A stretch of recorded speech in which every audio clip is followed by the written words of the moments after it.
Welcome, everybody, to episode 38 of HeroesHype Live. We are going to be covering and talking about all things Week 5, Cup number 5 of the HGC Open Division. And this week, as always, I am Argy, your host. And to my left here, we have our co-host, the wonderful Dunkstik. How you doing, dude? Doing great, bud. Thanks for having me. Glad to be here. Nice. Did you enjoy the games this week? Oh, yeah. We had a ton of fun, actually. Casting, I believe we followed Necrodancers. We followed Firm Handshake. And then we had the third place match this week in North America. So I had a good time with that. Mm-hmm. Mm-hmm. Yeah, they were all really good games. And I think you and... Oh, my gosh. I am forgetting. Inanimate J. Inanimate J. I'm so sorry. You guys did a wonderful job casting. Our special guest this week is a member of Firm Handshake. They placed top 4 this week, I think finishing number 3 overall. And a personal friend of mine, we got Grizz. How you doing, dude? I'm doing good. Happy to get to talk some heroes with you guys. Yeah, for sure. Also, welcome back. If anyone didn't know, Grizz was one of the hosts when HeroesHype Live started late last year. So, anyway, we're going to get right into it, wasting no time at all because, we're good at this and we know what we're doing. Let's hop right into the EU Open Division, Dunk. Now, we had ePunks Black once again. Not really a surprise, as they made it to the finals every single week. Spoilers, they made it to the finals. They played Minion Genocide, who has done decently well. But this is the first time I think they were in the top 4. Were you surprised at all? Because they beat Tranquility, who's been in the top 4 before, 2-1 to get there. Yeah, this is actually Minion Genocide's first week seeding anywhere past the round of 16. I'm not really familiar with any of the players. Unfortunately, we don't play in the EU region, so I can't speak much for individual skill level. Mm-hmm. But it definitely, having 0 points on the board for the first 4 weeks, I'd have to go back and see if they were actually playing previously. But to come back into Cup 5 and take a top 4 seeding, that's enormous, especially in Europe where all the points are being hoarded by ePunks Black and you want to consistently place. Otherwise, there is nowhere for you on the top 8 leaderboard for that Europe division. Yep. In the other semifinal, we had a rematch of last week's semifinal, Skog Support and Time to Shine. Skog Support, got revenge and ended up winning that series 2-1. I honestly, I think that was the best series of the entire tournament this week. I think Skog Support really showed up to play, and shout out to Knuti, by the way. Knuti. It's Knuti-man. Thank you. We're adding the Mon now. Is he a Digimon? What's going on? No, that's what Henning and Lorena's taught us, man. It's Knuti Man. You gotta yell Knuti Man in chat. Yeah. Now I remember. But actually, I do really love their team names. It's Max Passion, Sexy Platypus, Skog, and then I Hot One. I'm not sure how all those names made it through, but I appreciate it. Yeah. In terms of player names, they are definitely number 1 in the Open Division. And then Dreamy actually changed his name. He's on Time to Shine. He changed it to Rat God. I don't know why. I'm not really going to question it, but Well, gods can't die. Proven in that semifinal. Yep. I wonder if he better have played Junkrat at least once. He better have. So in the finals, we had ePunks Black against Skog Support, and ePunks ended up taking it 2-0. And just once again, ePunks just kind of that next tier above everybody else, In NA, we have that solid or that consistent top 2 that are always making it, whereas in Europe, it's always the 1. The second through 4th always kind of change. So, although last week Time to Shine won. Were you surprised? Yeah, true. Time to Shine being the only other team to win a week, that was a big surprise. But I'm not surprised to see ePunks Black take another 2-0 over Skog Support. Consistently above and beyond the other teams right now in Europe. Would love to have someone from that team in here talk a little bit more about them because they are just doing so much better than everyone else in either Open Division. I think if I were to go back, I would say they've not lost more than 2 games in their entire 5-cup run. I think it's just the 2 games that they lost last week in the finals that they lost. That's what I'm saying. Like they lost the finals that one time. It was it did go the full best of 3, and I think that's the only time that we've seen them upset. So Epong's black, keep it in the black. Yep, they are dominating Europe Open Division just like MVP Black dominated Korea. Basically, maybe it's just the color. I mean, maybe it's just whatever your team name is plus black, and that makes you the best. So obviously, like in Western Clash, HeroesHype is going to announce their new team name, HeroesHype Black, and then they'll have a junior. No team. Joke, if that symbol with like a black fire would be actually really cool. Yeah. But anyway. anyway, I do want to point out one thing. I think it's kind of interesting. Both of the finals maps were played on 2-lane maps, so they played Braxis and BOE, and there is one clip that I'm guessing you guys will see later this week of the boss steal that Epunks did on Braxis. They played it really well, and I'm looking forward to you guys seeing it. If you saw it live, then awesome. But if you haven't seen it, make sure to watch out for that. All right. I think we can move on to NA already. I think we're ready to go. Are you guys ready? Of course. I'm pretty ready. Okay. Helps that I casted the games. Lets me know so much more about this. Well, that's why I like having you as a caster and a host, because you get to do those things. Alrighty. So the first semifinal this week was Wrong Orc versus From Handshake. Now, Grizz, I did get to watch a little bit of the games. I was unfortunately gone when they happened live. But it looked like you guys were keeping it pretty close. It's just that there were small things that kept happening where you would fall behind, and they ended up taking them. How did you feel about the series overall? I felt super positive about it, honestly. But the first game we just lost a level 20 fight, and obviously they just went down into the game. But in the second one, it was a pretty crucial mistake. We took a fight, or actually in the first game, we did take a fight 14-15 when we were about to hit 16. That really hurt us in that Sky Temple game that let them back into the game to ultimately win with the level 20 fight. And then on Dragonshire, we just walked into a bad choke for Zeratul, 3-man VP on our back line, and then got cleaved down. Like Johanna walked into the VP, condemn, and then a couple of Zeratul cleaves, and we were all dead. Yeah. Late game Zeratul is one of the scariest things in the world, to be honest. I think it was Nesper on it, right? Yes. Yeah. His Zeratul is pretty scary once you get to like that post 16 point.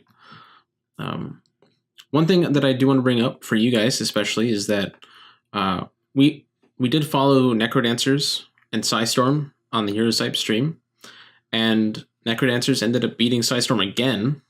This is the second week in a row that it happened. And then everyone's kind of expecting Necrodancers, who's been consistently top 3, top 4. But you guys took them out in 3 games. And I think a lot of that was, and this is just my opinion, I'm just biased maybe, I don't know. But I think your support play, especially on Deckard, is a big reason for that. I know you haven't always been that support role. You transitioned to that for this team, and we'll get to this more when we talk to you and get done with the Open Division. But what has been the best part about transitioning to support for you? Actually, I think I've had the most success on this role from playing all the previous roles. Like I've played on teams as each role except support, and I used to say like, oh, I'll just never play support, but after playing all of these other roles, I actually gave me a much better understanding of what everyone's trying to do. And so I can kind of predict what's going to happen for my team and the plays that they would like to make, and kind of just think in a way of how I would play team fights. But the Deckard has been a more recent success. We actually were straying away from it a bit because we were playing more of a dive heavy comp, and our teams really started to gel. So we play around the Deckard a lot more. I think that's super important for Deckard. if you have a Rhaegar, you can kind of go ham. Your Rhaegar can chase after you, but Deckard really can't run down his own heroes. So we just learned more to play that counter engage style. So we give ourselves a little bit more versatility, I think. Mm-hmm. Dunk, when you casted the series of Firm Handshake against Necrodancers, what did you notice about their play? Yeah, we noticed that they struggled a little bit when they gave the opposing team exactly what they wanted. But when they kind of cradled into their 3-pick draft that we saw both of their final games against Necrodancers, with Kane immediately, Jaina Burden, and then kind of flexing into whatever they wanted after that. I saw repeatedly that this is a team that's not afraid to brawl. And he said it himself, they like to dive, they like to fight, and a large part of that was how consistent the Kane combos were at enabling his team to create faster picks or control the fights. Mm-hmm. Multiple times I said it on stream. If Jinxed on Maiev hits the Umbral Bind, the Deckard Kane combo comes out, you either get pulled back or you get hit by the combo. More often than not, it was both. So, and that was just kind of cool to see because it's not something we've been seeing lately. Maiev being not the most contested pick, but overall, the play that came out was surprising. I don't have the most knowledge about your team, unfortunately. I've seen a few games, but to come up against Necrodancers, who we've already seen a lot of, and to take them out, lose the first game, but then still win the final 2 games, speaks a lot for the kind of confidence you guys have in those games. Mm-hmm. I definitely agree. All right, let's move on to the other semifinal. And that one was Freebirds, again, making it to the semis. And we had a newcomer to the semifinals again, in Femferocity. They've been getting to the round of 16, round of 8 consistently, but finally made that push to the semifinals, beating Reborn 2-0. I think, well, they didn't play bad, because Malorius especially, I loved his Kael'thas play this week. Lakefu's Alex has looked solid. I think Freebirds was just on the next step. Again, kind of like E-Punk's Black is with EU, Freebirds was to Femferocity, that kind of thing, like just a step above. They were making rotations faster, their team fights were controlled, stuff like that. It was a pretty easy 2-0, honestly. But they were still good games. What did you think, Dunk? Yeah, no, definitely. They were really good games. Freebirds really strutting how well they can play that mid to late game. In both games against Femferocity, teams were like 12 and 11. Both games at that exact same moment, Freebirds would find a pick or an engage or a devastating team fight against Femferocity. I think both games ended like level 17, level 13, level 18, level 13. Like the gap they took, the saying, give him a yard, he'll take a mile, or give him an inch, he'll take a mile. That was how Freebirds was playing. And you have these teams that, yes, a lot of their players have been around time. They have a lot of individual skill, but you have these teams that are also packed with such seasoned players that have already been playing together for several splits. And it just goes to show the level of macro strategy they have and confidence to run away with their lead once they have it. Yeah, I totally agree. Around that 10 to 13 mark, they were getting that one pick or the one invade or anything like that Femferocity gave them, and then they kind of exploited it to win the game. Grizz, after you guys' series with Rungork, I'm assuming you were watching this going into the third place game. Yeah, what did you notice? I mean, we've played against Freebirds quite a bit, and the thing you learn very quickly is like the margin for error is just very small, and that's across all areas. So like the margin for error in team fights against them is very small, and then they just take a lot once they punish you. So if you're starting to lose a team fight, it's kind of more about stopping the bleeding than anything, so you don't lose your structures. Because against them, if they start to pick up those kills on you, and start picking up, maybe 2-3 kills, then you start losing a lot of structures. So I think playing them has definitely forced us to bring our play up a lot and just really like cut down on mistakes that are easy to get rid of. Mm-hmm. All right, let's. I think we can move into the finals. We, for the 5th time in a row, had Wrong Orc against Freebirds. You sure it wasn't Freebirds versus Wrong Orc? It might have been, actually. I don't know. So game 1, Cursed Hollow, Wrong Orc's. I think it was Wrong Orc's map pick. They always pick these big macro maps, so it wouldn't surprise me if it was them. Freebirds took it to them hard and just kind of crushed it. They looked insanely solid this week against Wrong Orc, and that game was just fun to watch from a viewer's perspective. I'm sure it was even more exciting in game for them. Game 2, it went to Towers of Doom.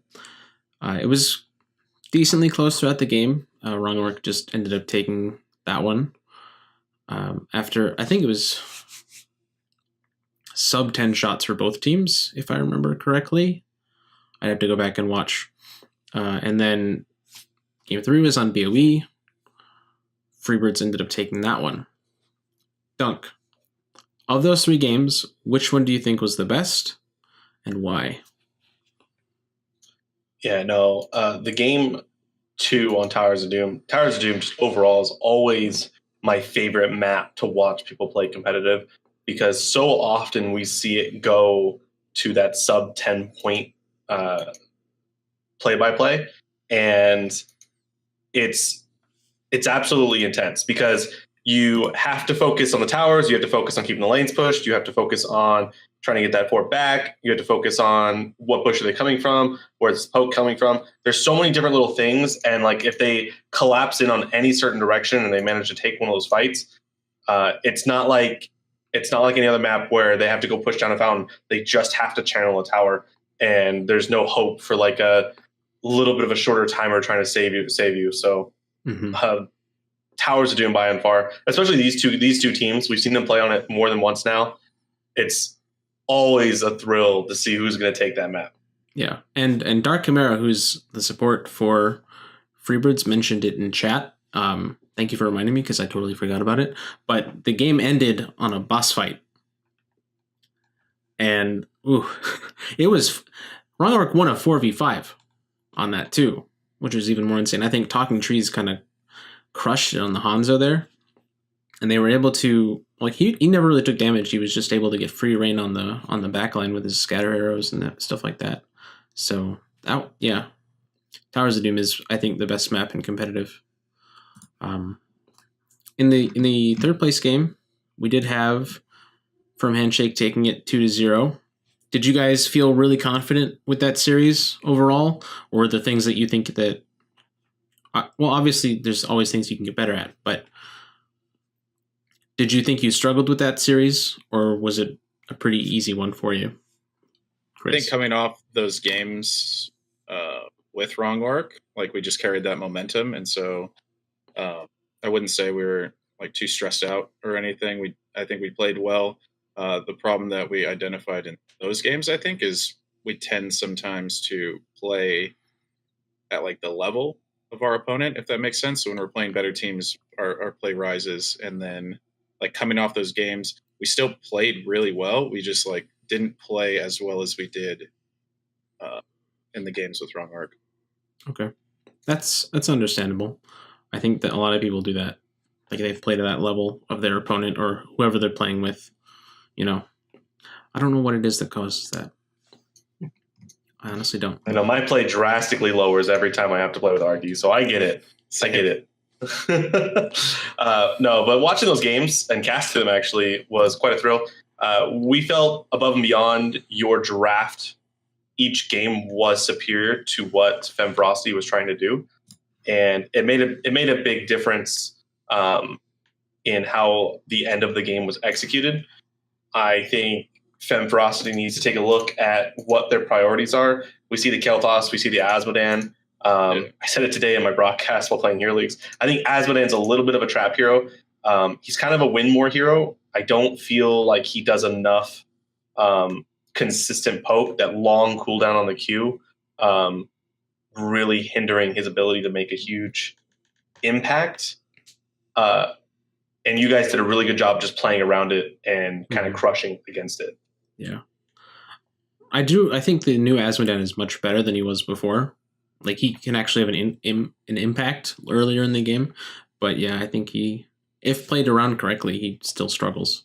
So I feel like Kael'thas falls into a similar area too. Like, you just have to play around the Kael'thas damage, and then one of those games we did have Maev again, and kind of with the backline that they're showing, pretty hard for them to try to sustain, even though they did have Dragon, I think, a couple of times. Even with Lifebinder, the damage is just way too much. Yeah. I do want to mention, if there is one game that you can watch this week from the entire Open Division, it's either the Towers game from the finals or the Volskaya game from your series in the third place match. That one was sick. Your team fights were really fun to watch, at least for me. Yeah, we kind of we were feeling good in those games, kind of like I said before, and we kind of just let loose. We were playing with a lot of confidence, so the team fights got pretty wild. Yeah, I can kind of tell. Alrighty, so congratulations to Epunks and Freebirds this week on winning. We are now going to be going into a 2-week break for the Open Division for the Western and Eastern Clash. So we have until, I think, mid-August for Cup 6. The 20th, I believe, is going to be the next game. Yeah. Ooh, Cup 6 is on my birthday. Nice. All right, let's transition a little bit and talk about the man, the myth, the legend, Grizz himself. Grizz, I want to know, first of all, how you got into competitive heroes and why you have stuck with it for as long as you have. I originally played Dota. Dota 2 was my game of choice. And then Heroes got announced. And I remember a bunch of my friends were trying to get into Alpha. And it was so odd because I was having a party at my house. And one of my buddies was in my room. Apparently I got in. And he saw that it was pending to install Heroes, installed it. And so 2 days later, I open up to get on WoW and I see Heroes of the Storm sitting there. So that was the introduction to Heroes of the Storm. But as far as why I kept playing, I just love to compete. And I really do like the game a lot. And it's always been that goal, that dream to try to make it the top level. And so I think that's always kind of driven me. I've taken breaks. I've been casting. I streamed for a while, but it seems like, I don't know, the thrill of competition always pulls me back in. It's good to hear. I get that. I get it a lot. So you did compete with, what was the university you played with for Dorm?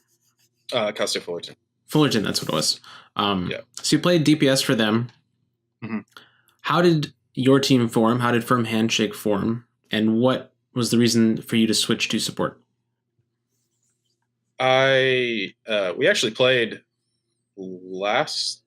actually it wasn't last cup, whichever season that Heroes Hearth got in. We actually played as Firm Handshake with this team, and we were doing well. Vader had to take a break to focus on school, and so that team disbanded. And then at dorms, I got in contact with Vader again. I was there at the Blizzard Arena, and he was obviously playing. So I started talking to him. We talked about forming the team up again. And Lex was shot calling. He was actually playing support at that time, and I believe Vader was tanking, and I was playing off lane. And we kind of really wanted to get Lex's shot calls into the front line. And Vader said he felt comfortable and felt confident that he can make the switch and do really well, which, I mean, I can't say enough about his play. Vader's play has been insane. Yeah, it has. And so I offered myself up as the sacrifice. I was like, I'll try.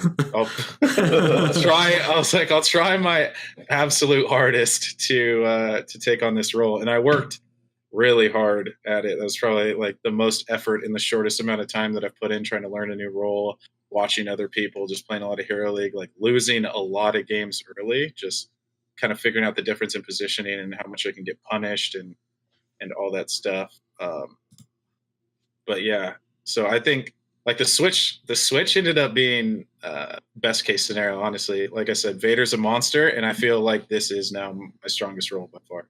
Yeah. So Lex Luthor is your main shot caller then, huh? Yes. Yeah. Interesting. We kind of group shot call now because I know from doing it as well, like if you're shot calling by yourself, it does get pretty overwhelming. So Vader has shot calls, Jinx has shot calls, Pirate plays those kind of those punish heroes, those really annoying heroes is a good way to put it. He plays the Genji, the Zera, and he'll cut rotations, so he'll call a lot of that. And then for me, the back line, I mostly call team fights and kind of flanks. Like if I feel like we're going to get flanked or when we're definitely not going to win a fight, that's been something that I've worked on a lot and learned a lot, was when this fight's going poorly and we can still get out without losing any heroes. Got to stop that bleeding, man. Yeah, really do. I mean, he's got all the potions. You should be fine. Well, Dunk, do you have any other questions? Yeah, actually. So we've been seeing a lot more of Maya from your team in particular. Has that just been kind of the decision right there? Like I talked about a little bit earlier with the Deckard combo. Have you guys found that to just be a really strong thing for your guys' playstyle and your composition? We practiced Maiev a lot in the beginning before the nerfs, and so we do feel really comfortable in it. It's a hero that Jinx plays a lot, and so we were kind of like labbing it, like all the damage, the differences, and it doesn't seem to be too much weaker. It's definitely noticeable, but as far as the impact that it can have in these team fights, and like we kind of said before, we macro first, but then we really do like to take team fights. It kind of fit into our playstyle perfectly. And I remember kind of Kala talking about it early on and saying that he was kind of baffled that teams weren't taking it. And so then we kind of had our eye on that hero. We started incorporating it into some drafts and then just ran with it. Mm-hmm. It's cool to hear. Yeah. I definitely think Maiev is still insanely good, but people learned how to counter it really quickly, and now she's kind of dropped out.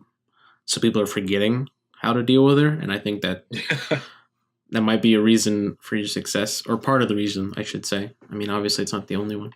All right. Well, I don't have anything else, so let's. I think we can transition into our closing statements, as I like to say. Shout outs, Grizz. I'm gonna let you do some shout outs, dude. I just pretty much just shout out to my team. Shout out especially to you guys, the HeroesHype community as well, for running this tournament and running the second stream and putting all this together. But yeah, my team, Vader, Jinx, Pirate, and Lex, just all the boys for getting us here. Because we did, I mean, you can see we had some disappointing finishes. If you look at our finishes, this is kind of where we expected to be. And obviously every team kind of expects to be at the top, but as far as scrim results are concerned, we were underperforming. And so it feels really good to play like we know we should play. Nice. Dunk, let's move it on over to you. What do you got? Shout out to my girlfriend. You guys heard it last 2 nights. Number one. She's actually home today, so I'm actually doing this while she's sitting in the other room. Shout out to my boy Argy for bringing me on every week and for letting me cast this week. And I'm going to shout out, follow me on Twitter below @Dunkstik. And don't forget to follow this channel. Up in the right-hand corner, we have the follow and the subscribe. I guess my camera's mirrored, so I'm not pointing the right direction, so it's the other direction.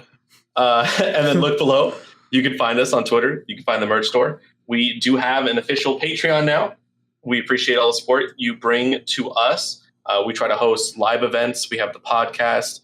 We have all of our content creators, the Between Two H's with Heku, all our stream partners. A lot of it just goes to help giving that umbrella for all of us to build the organization. And Argy, take it away. All right. You did forget one thing, and I'm going to add it. Don't forget to follow us on YouTube, where you can find all of the great content, like this show, if you missed it.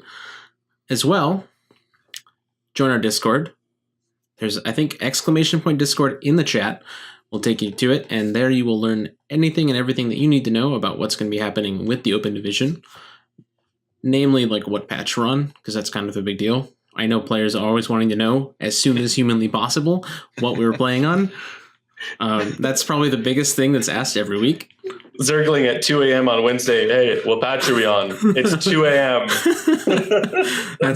Hey, it does matter. That's the best it makes one. a big difference. And then, right below, it's right there. That's my Twitter. Follow me there. Usually you'll see me tweeting about HGC, HeroesHype, my own stream, which is the same handle, by the way. Or, food. Usually food is the next thing. But yeah, I think that's everything. Is there anything that we forgot to plug?